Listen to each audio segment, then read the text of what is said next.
आज जो ये बजट पेश हुआ है, इस बजट में क्या खासियत है? देखिए, यही दुर्भाग्य की बात है। मैं आप सारे मीडिया बंधुओं के माध्यम से बताना चाहता हूं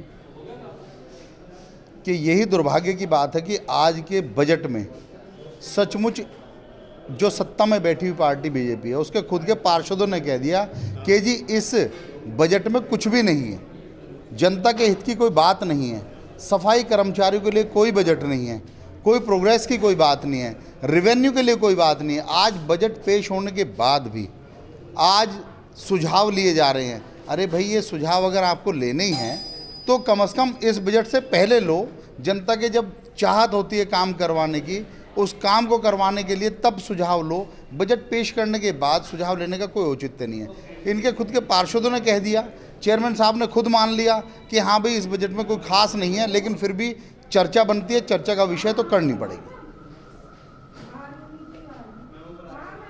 जो आज जो बजट पास हुआ है, इस बजट में क्या खासियत रही है और आप एकदम भड़क उठे, क्या मुद्दा रहा भड़कने? देखिए, पूरा का पूरा बजट ही भ्रष्टाचार से डूबा हुआ है। जहां इस कोविड महामारी में दिल्ली की जनता को हमें राहत देना चाहिए, उनके हाउस टैक्स में हमें राहत देना चाहिए। आम आदमी पार्टी की मांग थी कि जो 50 गज का मकान है, कम से कम उसे उसका हाउस टैक्स ख़त्म कर देना चाहिए, मगर ये हाउस टैक्स बढ़ाने की बात कर रहे हैं। आम आदमी पार्टी की मांग थी कि जो इन्होंने व्यापारियों के ऊपर अतिरिक्त कर, यानी कि कमर्शियल हो, चाहे वो फैक्ट्री लाइसेंस हो, चाहे वो ट्रेड लाइसेंस हो या फैक्ट्री फीस हो, इन्होंने कई गुना जो बढ़ोतरी कर दी है उसे कम करना चाहिए, मगर ये उसे और बढ़ाने की बात कर रहे हैं।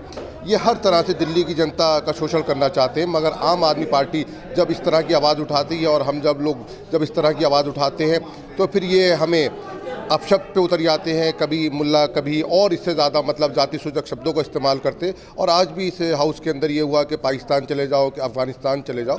बीजेपी के लोग यही मानसिकता है कि जब कोई जनता के हित की आवाज़ उठाता है या फिर जो उनके भ्रष्टाचार के मुद्दे की आवाज़ उठाता है तो वो उसका ध्यान भटकाने के लिए पाकिस्तान, अफ़गानिस्तान और खालिस्तान की ये बातें करते हैं। और आज यही इनकी मानसिकता इस हाउस के अंदर ये दर्शाती है। रेहड़ी पटरी वालों से तो एमसीडी शुरू से ही पैसा वसूल रही है, लेकिन उसके बाद भी कई निगम पार्षदों ने ये सवाल उठाया है कि उनसे भी पैसा वसूला जाए ताकि रेवेन्यू बढ़ सके एमसीडी। देखिए, नाच ना जाने आंगन टेढ़ा, ये सारे के सारे जितने भी इनके पार्षद, इनके मेयर, इनके चेयरमैन, ये सारे के सारे भ्रष्टाचार में डूबे हुए हैं। और इस समय जो ये सोच रहे हैं कि किसी तरह से दिल्ली की जनता को नोचा जाए, अभी एक इन्हीं की पार्षद